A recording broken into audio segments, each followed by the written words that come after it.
Hey, how are you? We're in this famous train station that a lot of the immigrants from the Ukraine have come through. We're waiting for the train from Kyiv to arrive. It's a little bit late. And once we do, we're going to start talking to the people if they know anything about the orphans, or even see if there are any orphans here coming off this train. So it's very important to me to be here at this spot where so many have come through to come into Poland. And as you can see, there are people on the platform waiting to help, and that's a great thing. And hopefully we're going to find some answers out, because really need to find this out.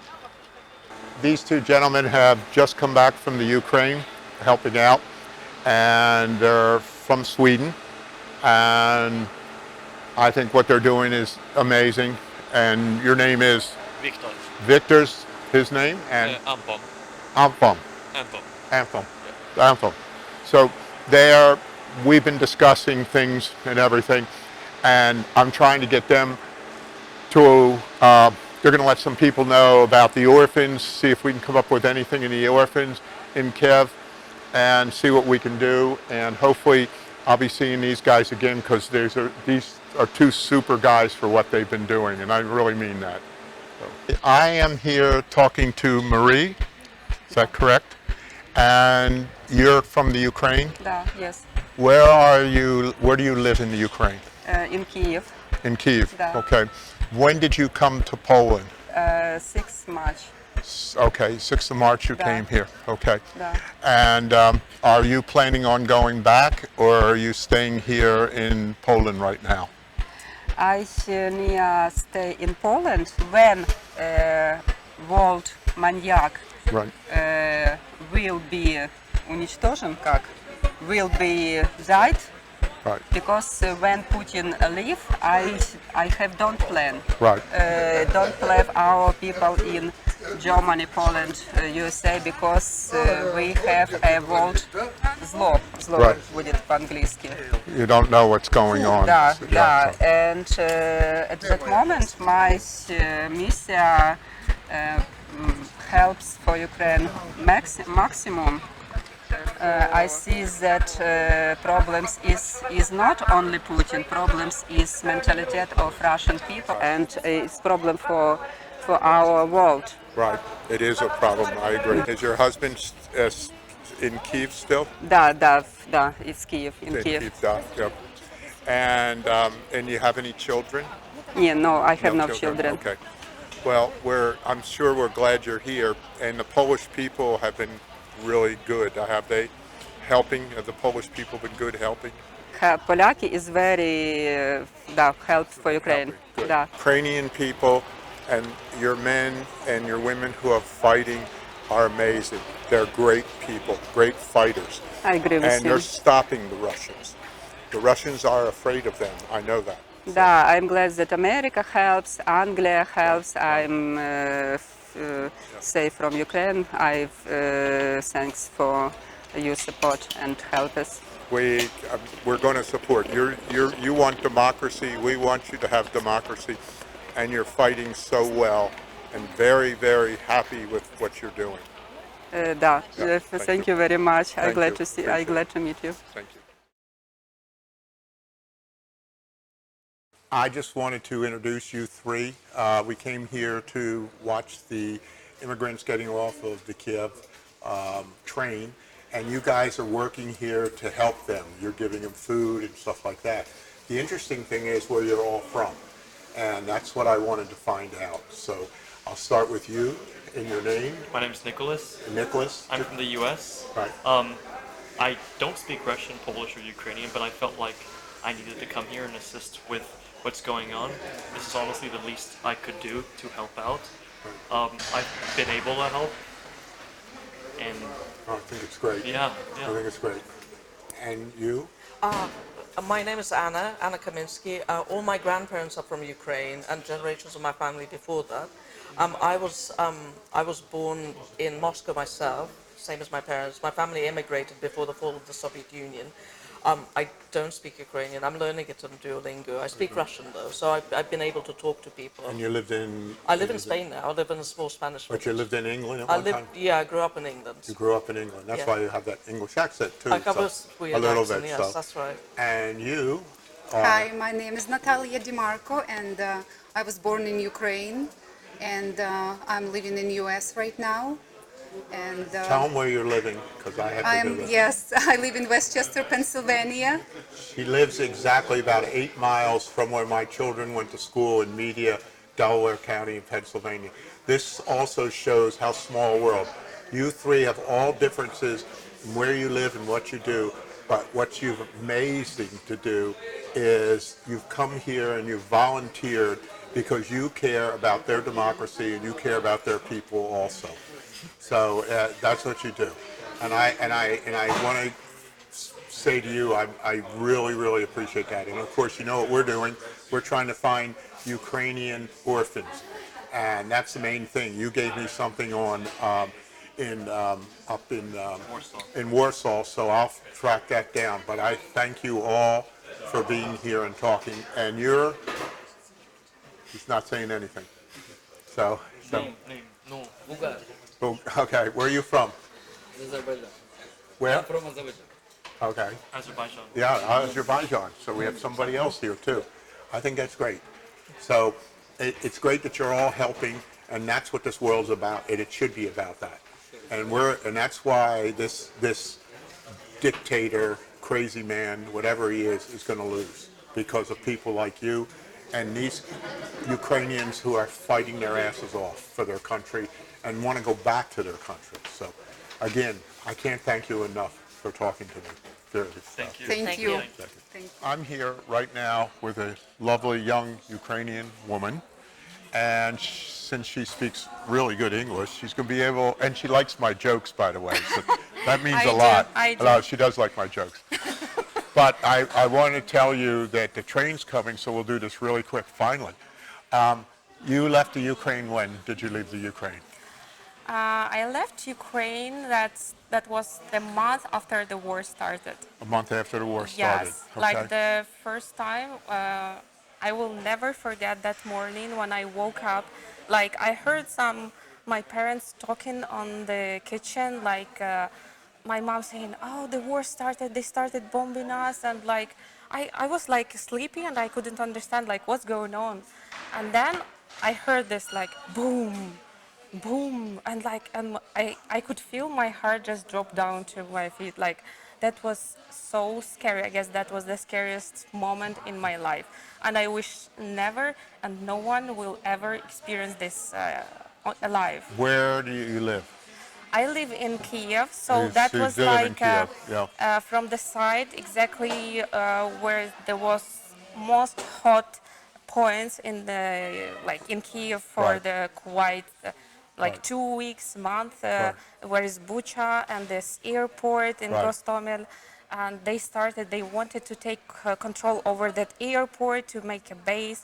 Right. So that was pretty much scary because I could hear like a lot of military coming near by my window and a lot of shooting and police and someone like trying to catch this Russian, I don't know, it's like spies or someone. Right. Yeah.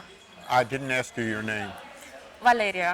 Valadia. Yes. It's a beautiful name. Thank Beautiful. you. Thank you. Yeah, I'm so glad that you were able to get out. So you decided to get out. Did you get out by yourself?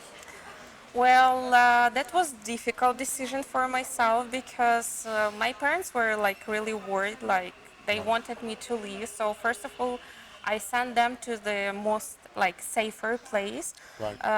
And my mom, she said, okay, let's go with us. And I said, I need to go somewhere where I can find a job so I can help you with money because the situation's like no one can work. Not my sister, my mom, my father, Right. no one. Right. I know that I'm physically able to go somewhere. Like I just took a small suitcase and I left I left first by car, then I stopped in one city in Vinica, then after that another car, then a train, then another train. Like that was hell of a road. Wow. and like How many days? it took Yeah. it took me like a week, I guess. Week, yeah. Yeah, but when I came here, exactly in Poland, crossing the border, I couldn't stop crying. Like when I was crossing the border, because like I felt so horrible. Like I couldn't like stop like looking at these people with kids, like leaving the country, leaving their families, husbands, the loved ones. Like that's horrible. What happened with your parents?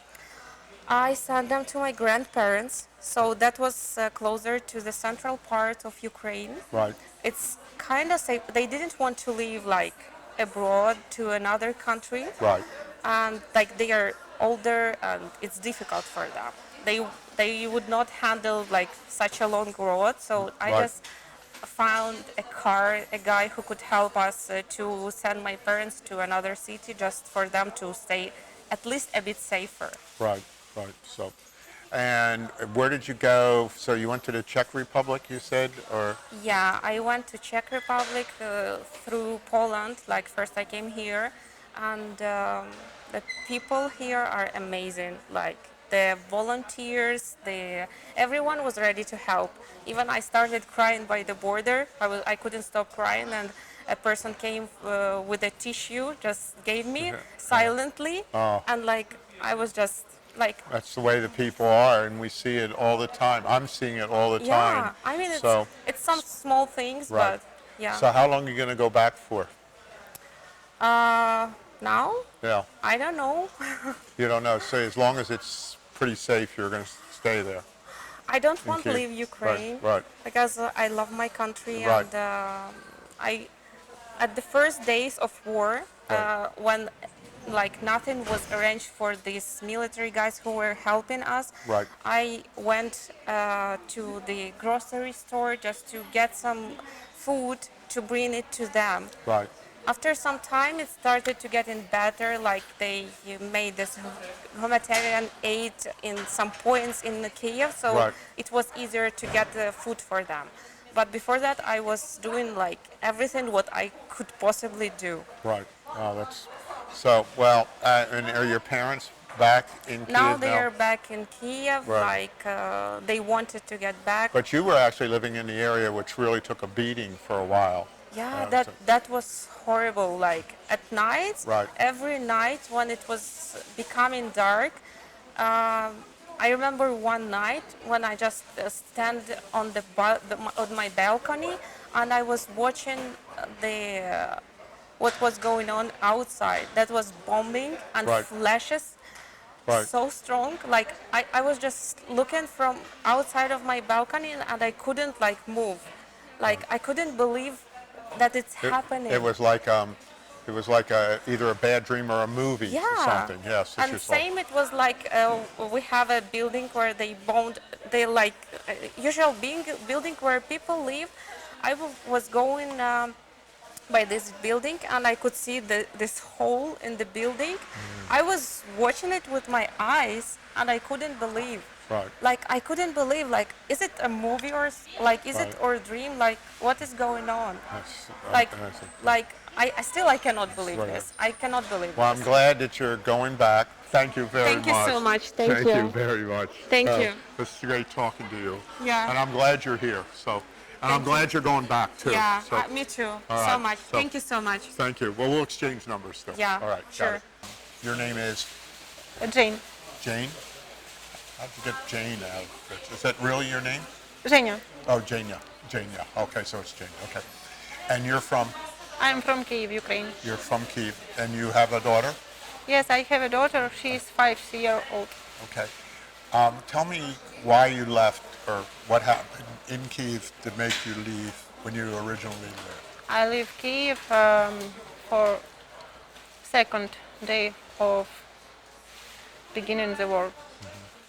We was terrified about the situation and we want to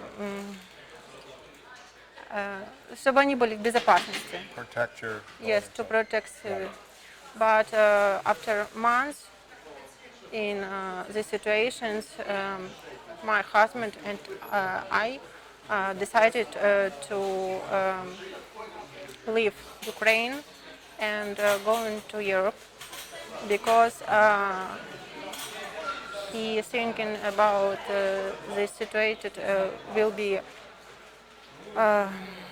ухудшаться. Did he have to stay or? He stayed in Right. Ukraine Right.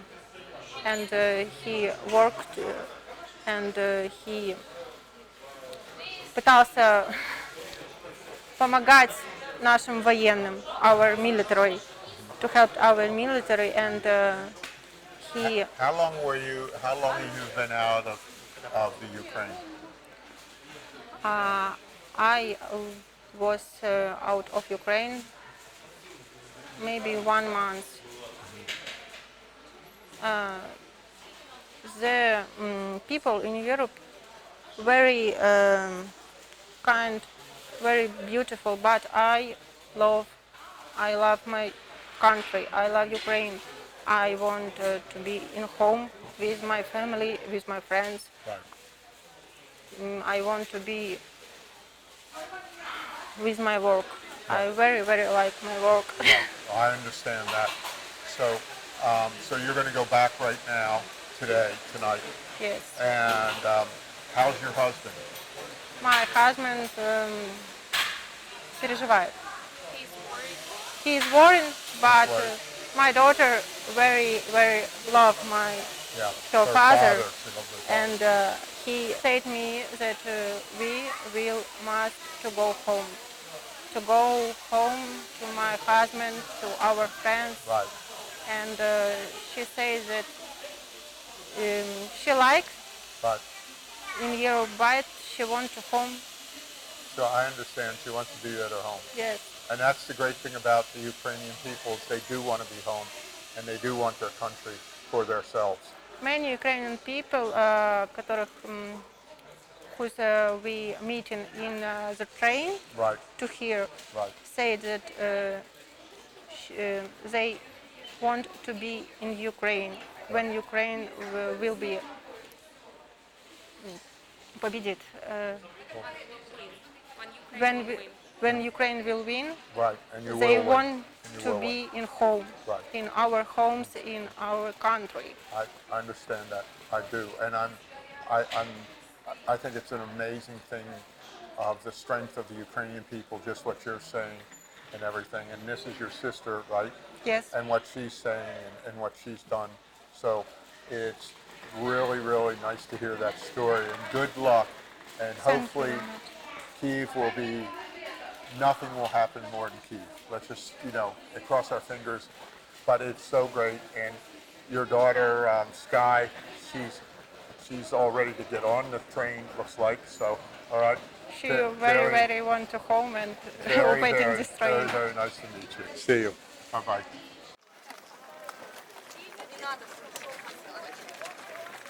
You go with the train back again? So you see the people that want to go back. I just talked to a couple of sisters that want to go back to Kyiv because that's where they're from. And I think that's the great thing about the Ukraine people is they want to get back in their country. They want to help their country. They want to be there.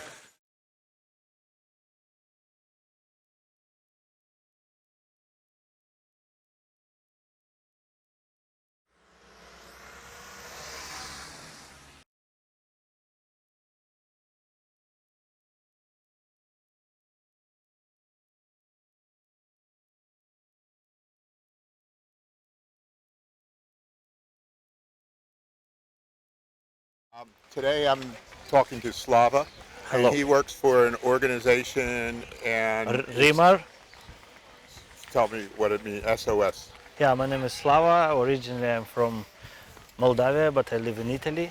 So Rimar, it's a ONG organization that helps in, I think in every part of the world. It's like 80 countries of the world where is wars, epidemic and needs. We just go to help people. Like we have now 3 projects here on the border. One on the Polish side, it's hostel for the women and kids who doesn't have money, they don't have place where to go. We just take them, give them the room, the safety place, you know, Right, for the right. rest, because they are going like many days in the road, and we just give them place to rest. And after, if they want, they can stay with Rimmer in another countries of the Europe. Yes. And then you're doing 2 projects right over the border here? Yes, in Ukraine we are in the city called Mostiska. We built a huge tent, it's almost ready for 100 person to live with us, eat and all stuff. Also we do like one place for the kids to play and all stuff, so in the time of war kids can little bit Right, right. yeah. And also in Lviv Right. we will build a tent to give to the people food every day, thousands of meals. It's our project. We now speak with the government and we want to do this thing. And you're saying about washer and dryers you're doing? Yes, we already bring washing machines in Lviv. Now Right. it's on the way Right. with my friend David. Right. And yeah, we will build a place where people can wash clothes and all stuff. And again, just like we've found over and over, great people who volunteer or work for the organizations, and what they're doing here with the Ukrainian refugees has been phenomenal. And of course, tied into the Poles who have been phenomenal to work with. But we do really appreciate, and I'm sure everybody appreciates what your organization does and how you're doing it and what you've done it. How long have you been doing this for? Me personally, Yes. I'm here 1 month. 1 month. Yes, Well, I will okay. stay 2 months more for sure, Right. and maybe more. We will Right, see. maybe I more. hope not. Right, we want the war to hope, be over, yes. yeah. Well, we will, and somebody, yeah, well, we'll see what happens there. Yes. So, but it's really, really good to talk to you, and I thank you very much Thank for you. talking. But you're doing an amazing job You and too. everything. And as I said, we're trying to find out about orphans. So if you ever hear anything, I'm going to give you a number. Yes. And you get a hold of me and let me know, Of okay? course, Because yeah, we're trying to do because- it. okay. Yes. All right? Yes. Thank you. Appreciate Thank it. you.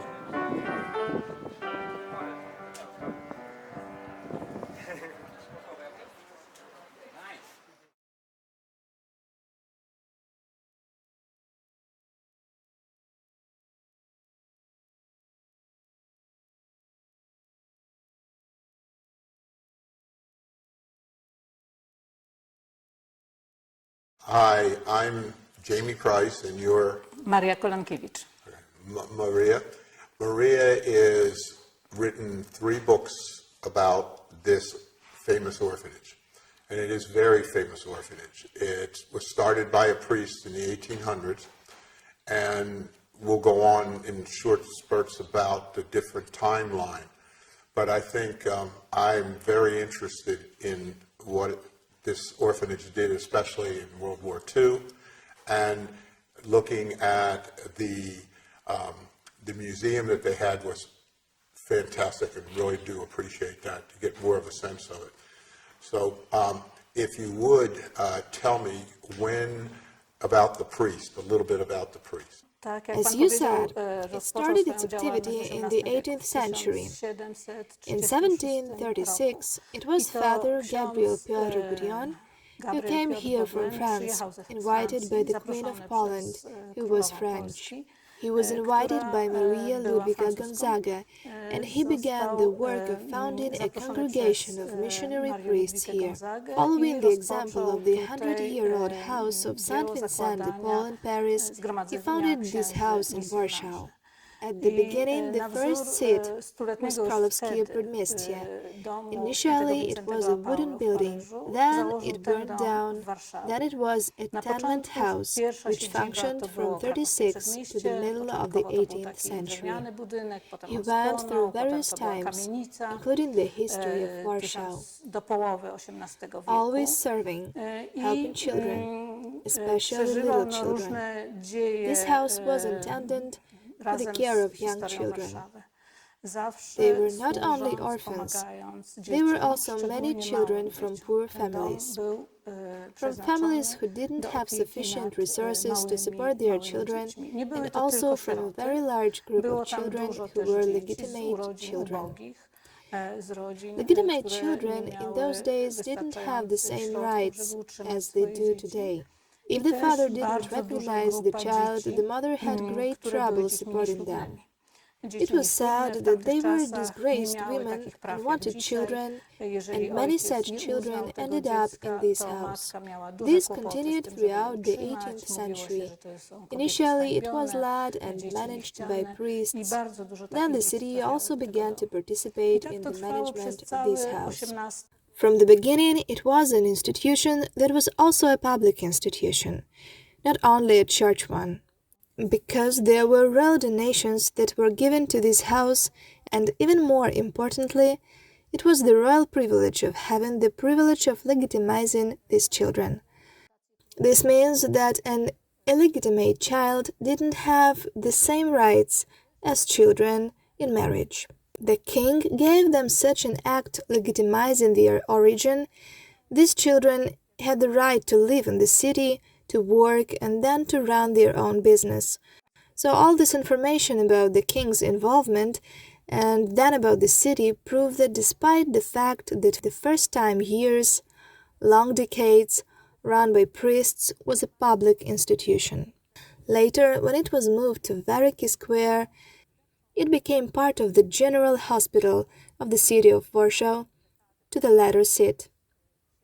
It was then that the beginning of a hospital were really like that, because in the 18th century it was said that it was a hospital, that it was more a shelter for abandoned children than a medical institution. Then hospitality began to develop, and slowly the doctors began to take over the management of this institution, this whole hospital, and also the part that was intended for children. What happened here in World War I? Because Warsaw, there was battles here. What was the orphanage like in World War I? The kids were here all the time. It is known that this war didn't destroy Warsaw as much as World War II, so the building we are in today, which was erected in 1900, where children were from 1901, it stood during World War I, and there were all children here. Time such activities to help women and mother also developed. So, apart from the fact that small children were admitted, there were also women, pregnant women and mothers. Since mother often played this role as nurses, that is, they not only fed their children, but also fed other children who were here. After World War I, how was the orphanage as far as having enough finances to keep it going? From 1907, this house was financed by the city. So it was already the home of the city of Warsaw. Then there were also such regulations that the children admitted here should be those who live in Warsaw. So they also tried to limit the number of children admitted from outside Warsaw, because it was a large part of the children who lived here. It was indeed a period in 1930s of such a big crisis of weakness, but this house had its kitchen, it had its power supply, it also had its own bread oven where bread was baked. During the war, pasta was also made, so of course there were not very good conditions for children. It is known that the whole country was in crisis, but we managed to look after the children who ended up here. In the 1930s, there's a depression, which is really bad for the whole world. And it's also the beginning of things in Germany that aren't very good. How was the orphanage in those days? How many orphans did they have here? And the third question is, how people in this area and the people who worked there reacting to what was going on in Germany.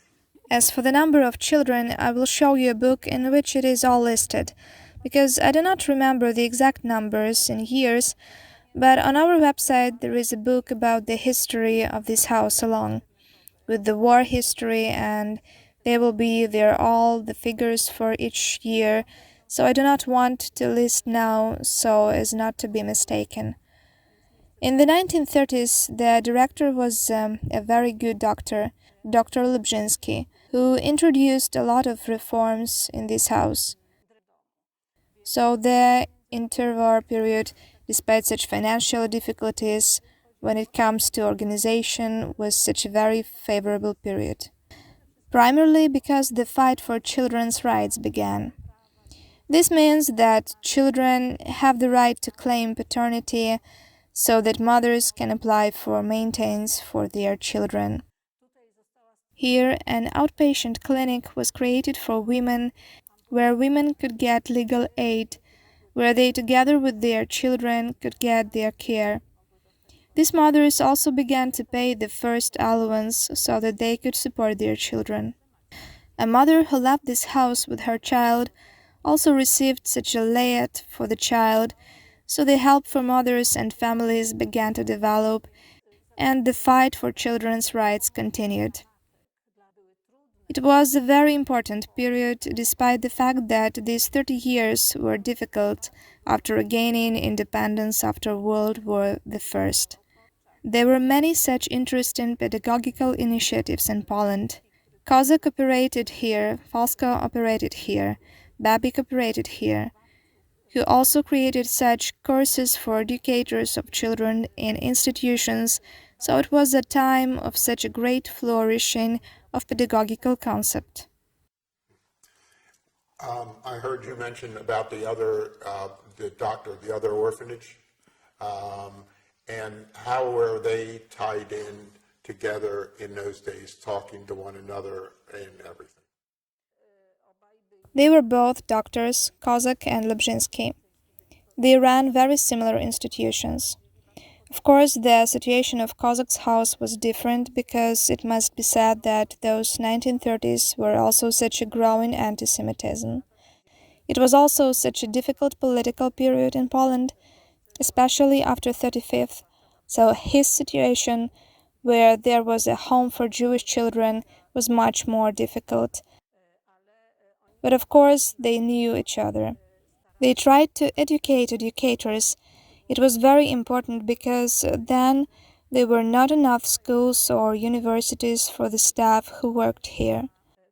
It was then that after independence was regained, training for social workers began and the first schools were established. A school and an institute of special education was established by Grigorevska.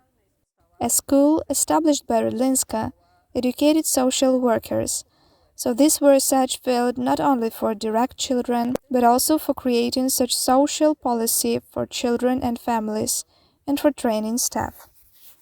The war broke out. Obviously, Warsaw was bombed by the Germans, and then the Russians came in on the other part of Poland at that time. Did you have an increase in orphans at that time, or what was going on as far as what the orphanage was thinking? Yes, the start of World War II was a thaw time, because first the director who was during the interwar period, Director Lubzhinsky, was drafted into the army, and he asked Maria Wyzbowska for managing this house, who was working here earlier as a coordinator, one of the departments which specialize in studying childish tuberculosis. She was also a doctor, pediatrist, and she take a lead of this house. At the beginning of September, the bombs were falling at Warsaw. So also here at Novgorodsky Street was underground station, which was also bombed. A lot of people, civilian, were hid here.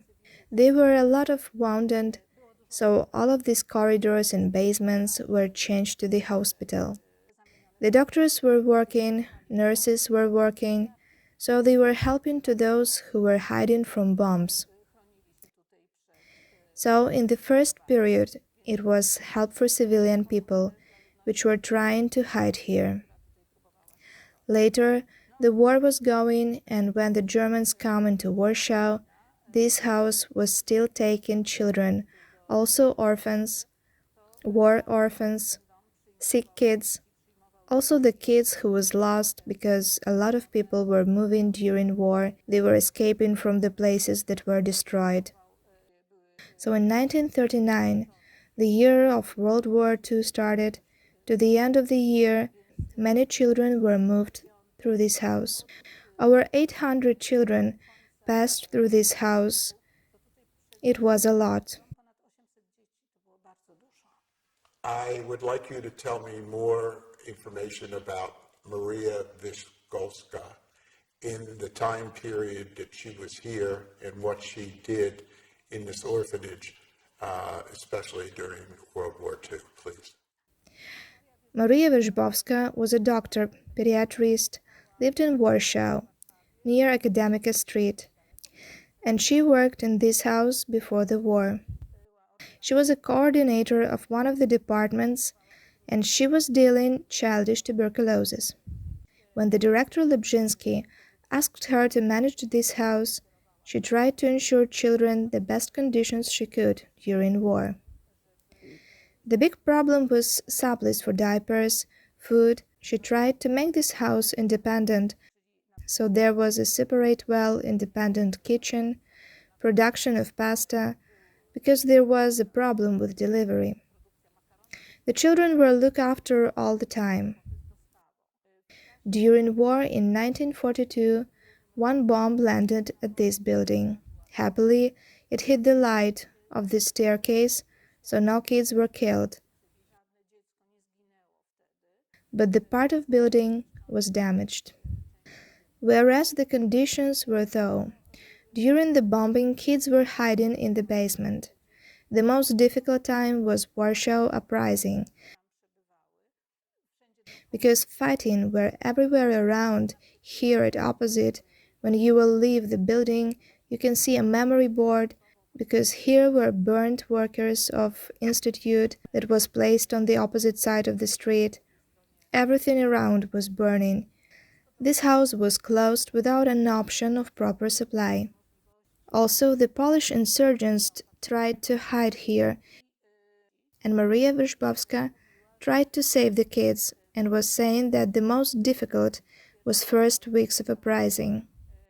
In the first weeks, a lot of children were dying. They were crowded in basements. They were suffered from trachoma and dysentery. A lot of babies were dying. So the garden around the house started to become a cemetery. Wyszkowska tried to move kids out of Warsaw because Warsaw was burning. She accomplished getting help from Wityczki siblings from Milanowic, its place near Warsaw. They were famous producers of silk, very rich people, very dedicated to helping Polish patriots, and they agreed to take those children. 29th of August, nearly 3 weeks from Warsaw Uprising beginning, they organized evacuation of children. They were evacuated by lorries. They were marked on arms with knot of a diaper, with food. With this evacuation helped one of the German officer. Its success to transport children to Milanowic. They were in fabric places that not suit for children, and it was necessary to move them for winter time somewhere else, because there weren't any conditions for them to stay during winter. In November, kids went to Podole near the Zakopane, near Nowy Targ in Kovanets. They were welcomed by locals, girls, local people. They were stayed there to the end of the war. Maria Wyszkowska returned after the war with the kids to Warsaw, but unfortunately the new regime, new order that were after the World War II was not accepting before war initiatives, and Maria Wyszkowska was fired in 1946. But she helped Jewish children, her Jewish friends, and after leaving ghetto, she helped Professor Hirschfeld. He was a microbiologist. After war, they were making medical academy in Wrocław. And they invited Maria Wyszkowska. She went from Warsaw to Wrocław, and she was working there. She became a professor, and she died in 60s. she would take a child that was dead and take that name and give it to one of the orphans to keep, so the Germans didn't know that they were Jewish. Is that what happened? When it comes to helping Jewish children, it was organized in such a way that if it was possible to throw a Jewish child through the walls of the ghetto, it could have been left somewhere near the walls or in the square nearby. And it was known there that at 5 p.m. the priest who was passing after the service would pick up the children and bring them here. There were many children who were brought by their mothers or by other people who managed to save them from the ghetto, or it was just arranged that the priest would take the children left behind from the square. It is difficult to say today exactly how many children there were, because in order to hide their children, their names were changed. The only trace in the pedigree books was that the child's name was written in pencil. It was, of course, a changed name. It was the only trace that it was a Jewish child. His real identity could not be recorded. And these children were kept together with other children. And when the Germans came to do some checks here, very often the one ward would close, and the doctors said that there was typhus there. The Germans were afraid of typhus and didn't go there at all. And this is how they managed to hide these children among Christian children. I saw the paperwork in the museum in Hebrew. I know giving credit to the Jewish orphans that were protected here. What is the estimate of how many of those Jewish orphans were protected here? They were all tiny children, from birth to 3-5 years of age. So there was no certainty about the origins of these children. Sometimes, if they were boys, they were circumcised, then you could assume that they were, but there was no certainty, and here many abandoned children were also accepted. So you can't say exactly how many children it was, but I think during those few years of the war, it was 100 and some children, 150, 160 children. Towards the end of World War II, this was the building where the orphanage was, the current building that we are in now. And what was the damage to it? Also, the orphanage was still running at that time, am I correct? Well, when the children left Warsaw, after the Warsaw Uprising, this house was a bit deserted, and that's why it was destroyed by the bomb. One stairway was destroyed, but the whole house was completely windowless. There was a lot of damage inside. All the furniture was burned, so the house had to be completely rebuilt. Fortunately, the walls and roof were mostly standing. So now World War II ends. What happened after World War II? Because now the communists come in and say, this is under the Soviet Union now. What happened with the orphanage during that time? Two such principles were introduced. The first was that small children up to 3 years of age and the care of their mothers are under the care of the Ministry of Health. So this house, as a home for small children and mothers, remained in the structures of the health service as a care of mother and child. On the other hand, homes for children from 3 to 18 years of age were transferred to the Ministry of Education, upbringing and upbringing, because a big problem in the interwar period during the war was the problem of human resources. There was a problem with the people who worked here. Few people had the appropriate education, and after the war, it was hoped that the Ministry of Education and Upbringing and the teaching staff would be able to cope with this task of taking care of a large number of orphaned children during the war. because there were many war orphans. It was then that the system of foster families began to be developed quite intensively. Immediately after the war, there were over 70,000 children in foster families, which means that the families took over those children who had been orphaned during the war, and apart from the fact that these children were in institutions, foster families were also created for them. And this house was in the structures for the health service as a home for small children from the end of the war to the beginning of the 90s.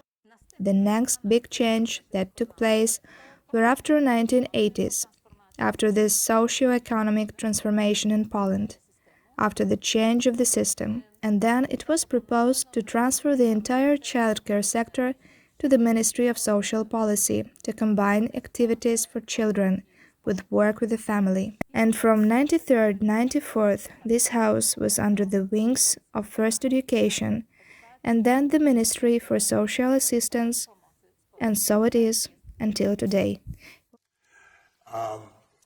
In 1992, when 91, well, actually, Poland came out of being not part of the Soviet Union first. What did the people feel here in the orphanage? And was it still being run the same way, or was it going to be differently run now that the communists weren't involved as a government? It must be remembered that we can talk about several different spheres of activity. One thing is a matter of politics, and of course the Soviet authorities were not very enthusiastically welcomed in Poland. However, it must be remembered that during this period of the People's Republic of Poland, after the Second World War, a number of different changes took place, which were socially positive changes.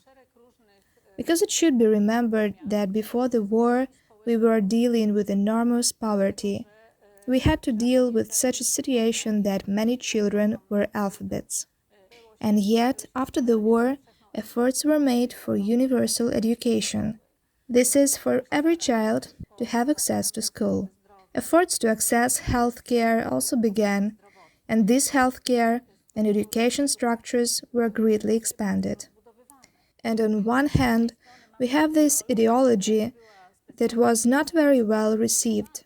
On the other hand, a whole series of such activities that were socially positive, that were positive progressive changes. Above all, it was also the case that women gained their rights. Women began to work, began to have their right to raise children on their own. After 56, the rights of children born out of wedlock and married have been equated. And that was also a progressive thing. Currently, you're allowed to have 14 orphans, and in the war, you had as many as 300 orphans. So, what do you think about the government regulations that are telling you have to have less orphans? And I understand why they're saying they want them to feel more open, more at home, and everything. What's your belief in that? I think there are a few things here. If you look at the reasons why children have been here for 300 years, from the 18th century, one of the reasons that has always been present was poverty. The second, the illegitimate origin of the children. And the third, disability of the child of mother. And it must be said that when the law changed, when mothers and children gained the right to claim paternity, they had the right to have child support payments. And the expansion of help for mothers began, and the construction of nurseries, so that single mothers could work. The number of these extramarital children gradually decreased. The problem of disabled children remained the whole time, because there were children who were abandoned by their families more often. Indeed, After the Second World War, the number of these children began to slowly decrease. There were a lot of them in the 1950s. But why? Because in the 1950s, Warsaw was completely destroyed. There were no flats, and even if the families returned to Warsaw and took up work, they didn't have the conditions to raise children, and there were many children whose parents lived, kept in touch with these children. Only the lack of flat was one of these reasons. Another reason was tuberculosis. This house, as a health care facility, became very active in the fight against tuberculosis. Tuberculosis was a social disease in those days. There were many sick people. If someone in the family was sick, the baby had to be separated so that it would not become infected. And there were loads of such children in the 1950s who were only placed here because of tuberculosis in the family. And then, when antibiotics and vaccinations came in, the number of these children gradually decreased. I have worked here for 30 years. When I came, there were 120 places and 120 children in this house. But it must be said that during the year we took in about 150 children, and 150 children left. It was not a stable situation. There was quite a lot of rotation. I can't thank you enough for coming and telling about this amazing place and the history of it, because it is amazing. I'm sure that some of them became very good citizens in Poland and became good people and professional people. Is that true? Certainly.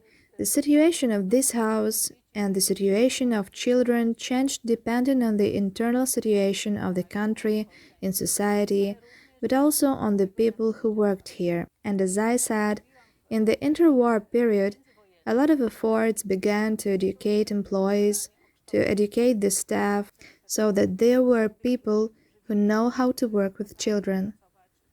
Previously, quite random people were employed. After the war, there were requirements that you must have a pedagogical secondary school, and then that you must have studies. The closer we get to today, the more specialists we have, because there are not only doctors and nurses, there are not only educators. This is a psychologist, social worker, speech therapist, neurologopedics therapists, occupational therapists, rehabilitation specialists. The number of staff increases depending on the needs of the children. However, when it comes to the number of children, we once tried to count how many children have passed through this house from the beginning. From the 18th century, we counted that it was over 200,000. I want to thank you immensely for this. I really do appreciate it. That's fantastic, your explanations and everything. And people in America are going to hear about this orphanage, and they should, because I think what they've done here is fantastic.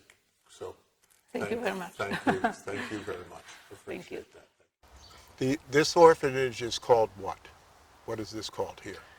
It's called by Janusza Korczak name. Okay, it's Janusza Korczak's name. And he was a famous doctor, wrote books to how to take care of children, correct? Yeah, yeah. And everything. And the original part of this orphanage was for Jewish children originally. Yeah, yeah. So could you start explaining that, why he started that and what he did in the beginning? At the beginning of 20th century, in Warsaw was a great minority of Jewish people, and they decided to organize some society for poor Jewish children. It was very important for them, and they established the Jewish society, charity society, help for children, pomoc dla sierot. and Janusz Korczak, his real name was Henryk Goldschmidt. He was a doctor, he was a writer for children and for adults too, and he was a very famous individual in Warsaw, and in these days he was very very famous, and he was asked for be a director of this new very modern place for the poor Jewish children, because this place was only not for orphans, but for poor children too. And there was a very large Jewish population in Warsaw. Yeah. Actually, the biggest Yeah. Jewish population. I think it was over 300,000 or something like that. Yes, yes. Yeah. We can say that before the Second Before War the it Second was, yes. It was. And so he created this, and it was through a Jewish society that he did it through. Jewish peoples gave Yes. money to it and Yeah. everything. Yes, yes. It is very important to say that this building was created by money from Jewish society, not from city Right. or authorities, Right. but from Jewish people, and it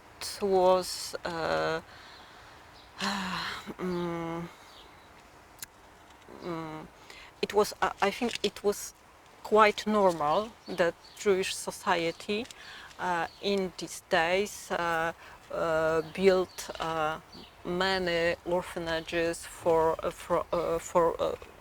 their poor children. Right. But this place was very special because they was very modern, Right. in a modern education way, and the children like this place very much and feel here not like in orphanage but like in home. Right. It was their home. They were safe.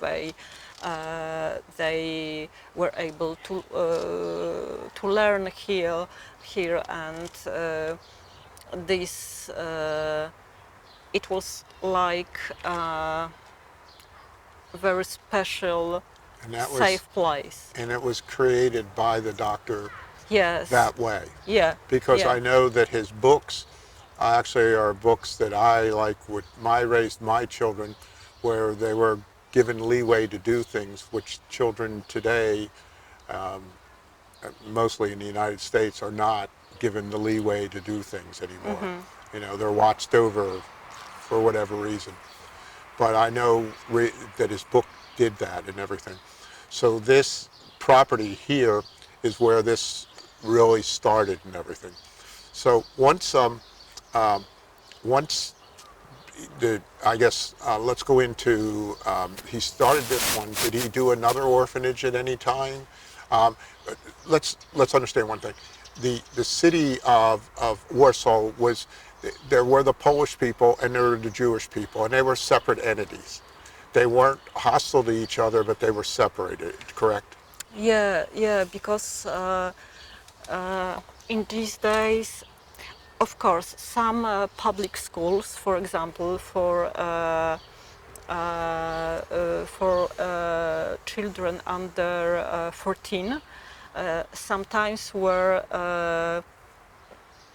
for the both children, Jewish and Polish, but many schools were separate, and all orphanages were separate because it was depends on religion, customs, food, or someone. So, and for example, Jewish people went to the school on Sunday, but Polish children didn't go to school on Sundays. Because of the differences in the Jewish population and the Polish population, we were talking about what became later on. But the doctor started up a second orphanage for both. Could you tell me about that? Yes. After the First World War, Right. the level of poverty was very big, and the children in both sides, in Warsaw, in the Jewish side and Polish side, were very poor, and Janusza Korczak had a Polish friends, and with them he decided that it's a big need to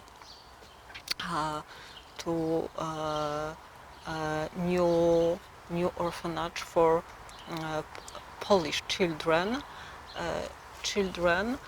who lost their fathers during the war. Okay. World So War I, it was real orphans, from poor laborers, and they really need a new home. And he with Marina Falska, who was a very known Polish educator. During the First War, she was in Russia, and she worked there for orphans during this war. And because Janusz Korczak was a doctor in military, right. You know, he was during this war, and they met in Kyiv, in Ukrainian. Right, right. Yes, it was in 1915 in Kyiv. There was their first meeting, and Janusz Korczak helped Marina Falska to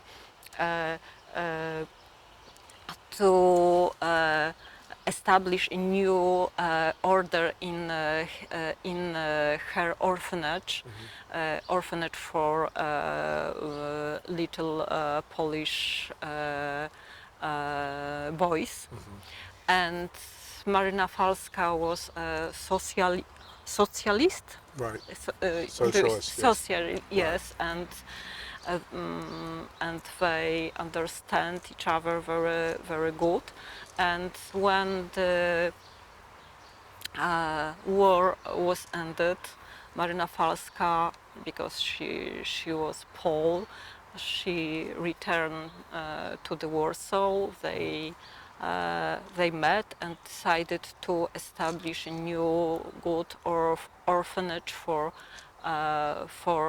Polish poor orphans in Warsaw. But Warsaw was very difficult situation with buildings, because Warsaw was destroyed by war.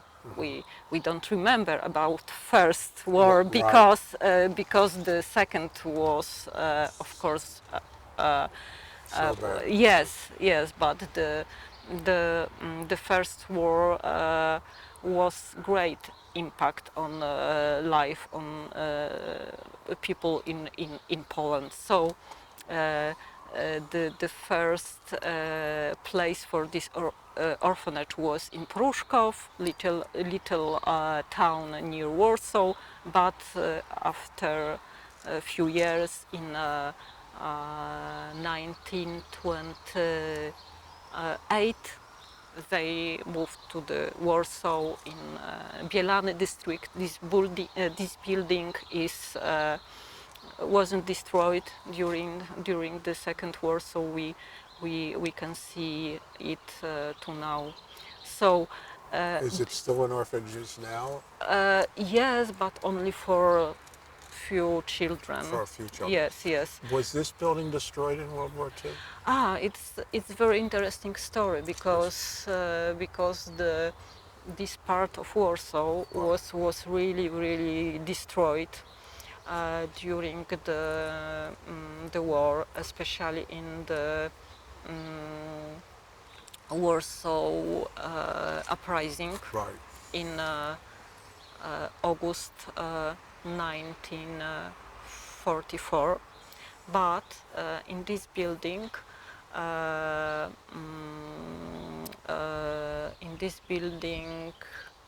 this building belongs to the German officers. So it was the reason that it was destroyed, but not because the German officers used this building for them. Yeah. And after the war, this building was rebuilt, and it looks very similar, but unfortunately the details. The details differs little, and the attic was a room of Janusza Korczaka, but unfortunately this attic wasn't renovated. So it's pity that we can see this place. It's still in the same place, and that's the main thing. It's still in the same place. So if he's around, he's here. Yes. So I learned that way. Yes, and you know, I work here for 10 years. Yes. And every day when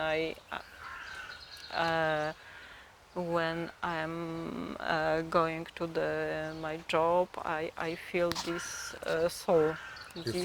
Soul. This presence. Oh, I think that's it's genius loci is right.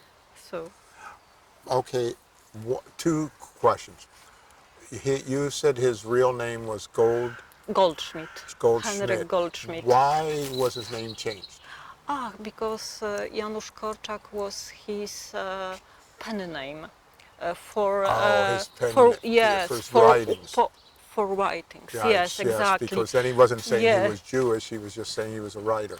Yes, and it's another interesting story because he started to write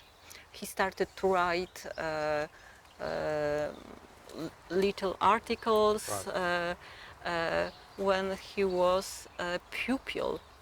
When he was pupil until before A level. Right. So for this pupils in these days, it was forbidden. Right. So he had to put another name. Yes. So it's very simple. You hear of those things, but what he did and what he established, it's fantastic that he had the mind to do that. Yeah. And it really is. Go to me in the war years, okay? It was still, and we can go to about both ones, but right now let's talk about this one. So in the war years, the Germans came in. When you were saying the German officers were here, but they weren't here in the beginning. Of course. So the orphanage was here. Yeah. And explain to me, you were telling me when they moved go ahead and explain that. to me. Okay, so at the beginning of the war, for some time it was quite normal because the Jewish people were able to live in the same place, and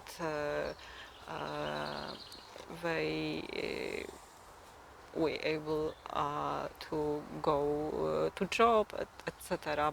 But at the October 1940, the Germans decided to establish a special district for all Jews in Warsaw, and all Jews had to move. They forced to move to this district, and all Jewish institutions, schools, orphanage, hospitals, have to move to the What's called the Jewish ghetto here. yeah, Yes. yeah, Yes. yeah, and The this Warsaw ghetto. yes, Warsaw ghetto, and this orphanage moved to the building of Polish school, and this Polish school moved to this building. Oh, okay. So, it was quite good understanding between these two institutions, and they promised each other to take care or Of their buildings. yes, Yeah. yes, but you know, this situation developed very dramatically and very bad, and the orphanage with Stefania Wilczyńska and Janusza Korczaka had to move to next building because the borders of Jewish district Warsaw Ghetto were changed, Right. and they moved from this Polish school, they moved to another building, to Sienna Street. And building in Sienna Street, in the center of Warsaw, it was the last address of Janusz Korczak and Stefania Wilczyńska orphanage. And Polish school was here to the Warsaw Uprising in August 1944, and when the Warsaw Uprising was started, in this district were very, very painful, bad,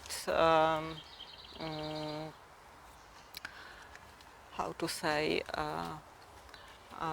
Is that when the Germans moved in here? yeah, It was during yeah, that. So the yeah. Germans moved in this building yes, at that point. yes, and another buildings, all this district, Wola, Right. was very, very destroyed, and you know, many of these pupils for this Polish school were killed. When so what happened to them when in the Warsaw Ghetto? They ended up having to go to Treblinka. Yes, because you know,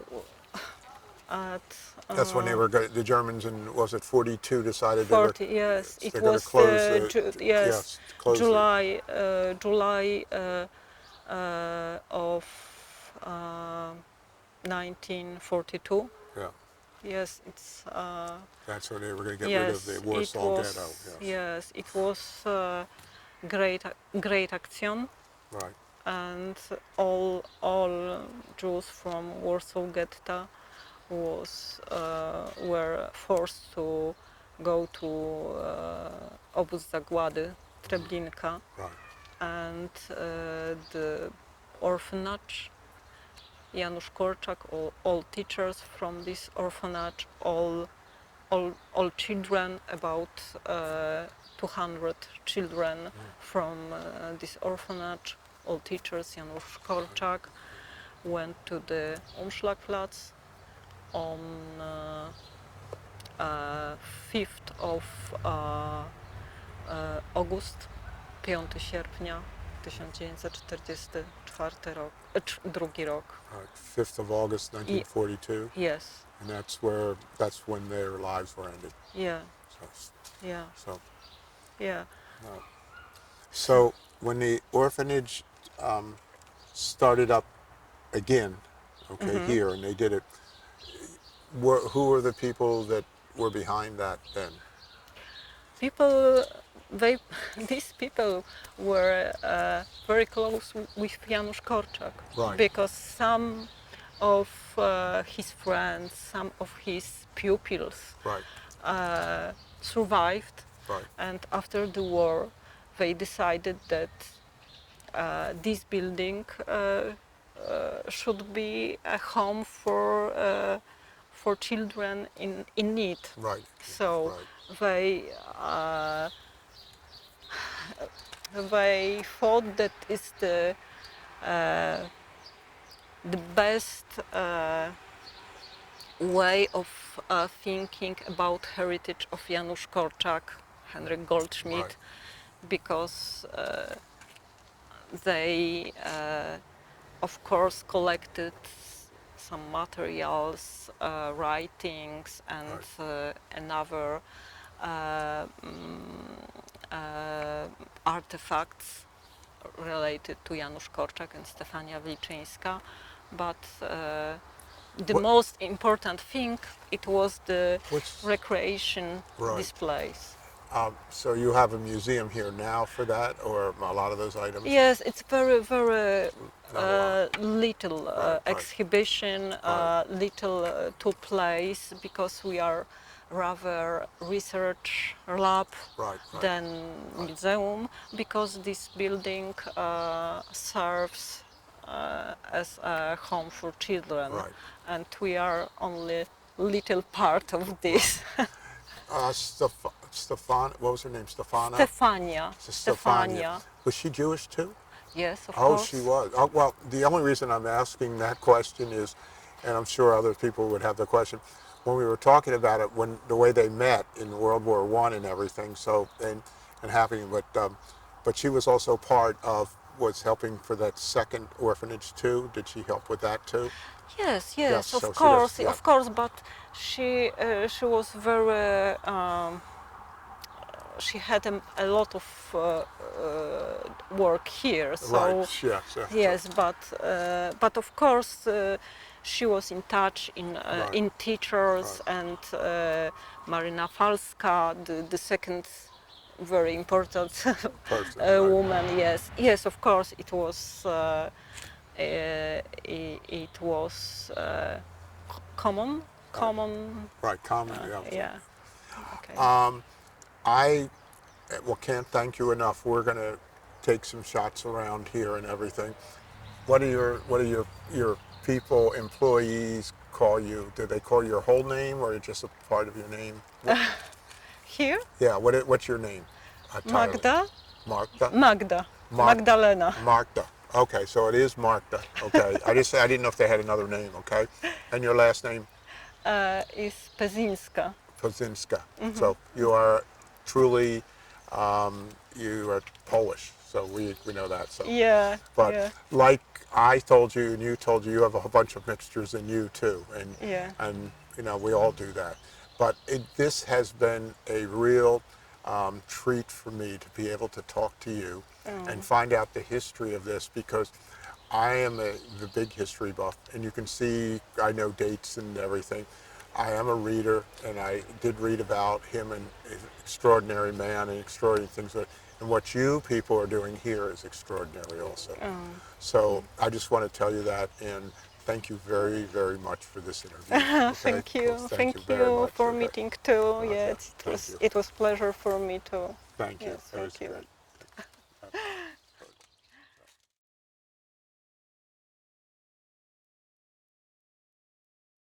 I'm here outside of Krakow, Poland, but this is Birkenau here. This is a prison camp at one time, had as many as 80,000 people here at one time. We were just in Auschwitz. That's where they learned to do the gassing and everything. And to put a point out here, if you look at this, and you see at one time almost 80,000 people were here at this camp at one time. But they were killing thousands a day. They actually had the crematoriums and the gassing going on 24 hours a day here. And of course the famous train station with the tracks coming up, and that's where they picked who goes, who doesn't. And Dr. Mengele was here. And if you think about it, it's totally amazing. I mean, probably this camp alone had over 700,000 murdered in this camp. And they were usually Poles, they were Jews, obviously, they were anybody that didn't get along with the Nazis, but they brought them in from all over. They brought them in from Greece, they brought them in from Turkey, they brought them in from Norway. They ended up here in Birkenau, Auschwitz-Birkenau. So the point being is that I've just seen real death and destruction in the Ukraine. And here I am pointing out something that occurred 75 years ago, 80 years ago, and look where we are now. We're back in the same mode in a different country, and the same thing that the Russians are doing is trying to annihilate the Ukrainians. But this has been amazing to be here again. I've been here before with my daughter, but to see this on this spring day in the quiet and think how many souls are floating around here is unbelievable. So I just want people to think about, we've got to be better with each other in this world. We just have to, because this dying part and this killing part, which is what humans do, is wrong. And this is proof to it, but we're now back in the Ukraine doing it, and we've done it in other countries. But it's not a good thing, but let's just hope that we can all get along at some point in my lifetime, get along.